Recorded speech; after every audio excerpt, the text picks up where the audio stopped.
మందకీకృత పరిహాసావమానమున ప్రాణ పరిత్యాగమును నొరించుటయా, లేక పరిభావమునకు తలయొక్కి జీవించుటయా? సప్త సాగర వేళావలైత వసుంధర వలయమున గల ఏక ఛత్రాధిపత్యం వహించి అప్రతీప ప్రతాపమున చండశాసనం ఉన్నాయి అలవారు నా ఎట్టి రాజన్నే చూడమని ఎవరెట్టి హేయమకు దుర్మరణమును అంగీకరించు. పోనిము ఈ అవమానము భరింపజాలగా దుర్మరణమునకే సాహసిద్ధమనను ప్రయోజనమేమి? ఏమి అభిమాన ధనులకు సుయోధన సార్వభౌమునికి అవమానం, ఆ పుత్రాది సుధా లబ్ధ విహీనత పరిహసించుడు కాదు. నా ఎంతటి వానికి అవమానం తపస్సుతున్నాను. మహాగజేంద్రము మాటలు చెబుతున్నా కుక్కలేని ఉండలేదు.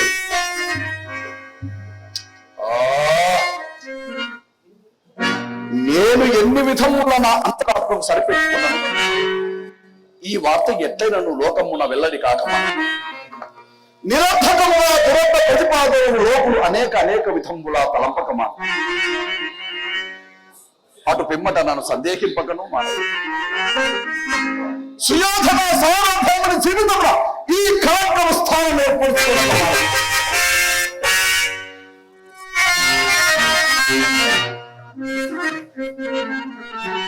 అపసయమున జీవించి ఉండు కంటే మరణము సర్వ విధములా శ్రేయోదాయకం. అపసయమున జీవించి ఉండు కంటే మరణమే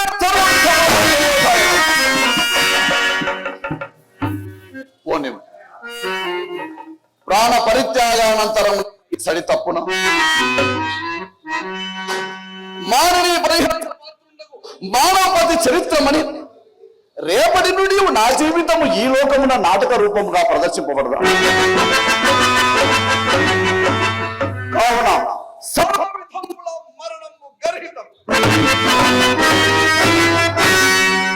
జీవించి ఉందమన్నాను.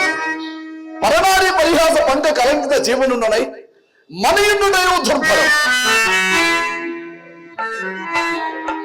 ఏమి చేతి నేనేమి చేతి అచేతన మగు శైపజాలక మానవుని మూత మధుర వహించి తన పగలు తీర్చుకొని చుండ సచేతనుడనై సఫలుడనై సార్వభౌముడనై అవజ్ఞకు ప్రతీకారం గావించి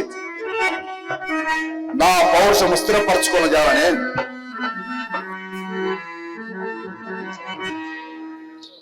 కథ.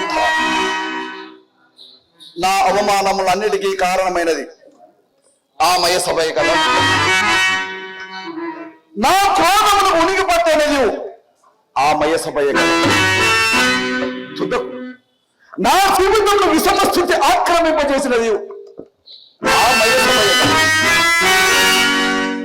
కాల వైపరి ఏమీ కాల వైపరి తొట్టతో ఈ రాజసూయమే లేకుండా ఇంత ఇట్టుబాటు పుట్టనే పుట్టి ఉండేది కదా. అవునా? ధర్మజ రాజసూయం దుర్యోధన సార్వభౌముని అభిమాన పుప్పోపవన నిర్మూలనము విషవాయు దురాత్మ యుక్తాయుక్త పరిజ్ఞాన విహీనులు రాజనీతి బాహ్యులు ప్రపంచనాసక్తులకు పిలిచినంతనే ఏదేళ్ళ ఆ రాజసూయాక్షరమునికి అడగబడి పోయి నాకేలా ఆ పాట మయసభావముల సందర్భ స్వేచ్ఛ అంకురింపవని అంకురించము.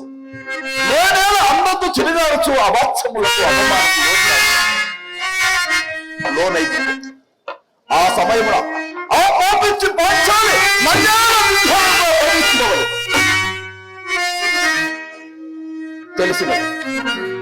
తెలిసినది ఆ రాజసూయమునకు మూలము ఈ కుటిలోపాయమైనుట నిశ్చయం నిస్సంశయం.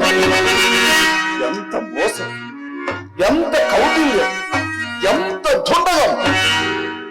ఓ పాపిస్తున్నారా